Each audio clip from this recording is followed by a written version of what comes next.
Jamaican jerk chicken just like they make it at home. So this is a Jamaican jerk chicken recipe that uses my seasonings. If you want to get my Jamaican jerk seasoning marinade recipe, go up to my website and subscribe to my newsletter. That will come straight to your email. Save it so you never lose it. Also, the dry jerk seasoning is sold on my website if you want to get that instead. Or you can have both. So I like to cook my jerk chicken over open fire in the grill. And so we're doing this in the Weber Summit. I also really like to do it in the Bronco. Either way.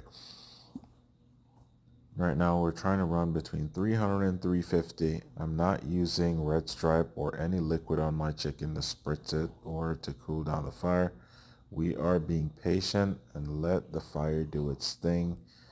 After you flip for the first 30 minutes, you want to make sure you go ahead and flip every 20 minutes until the chicken reaches the right doneness.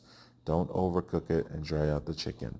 These were delicious. Make sure you go check out that recipe up on my website. Serve this with some Jamaican style rice and peas or whatever else you want. Follow for more, y'all. Subscribe to the page.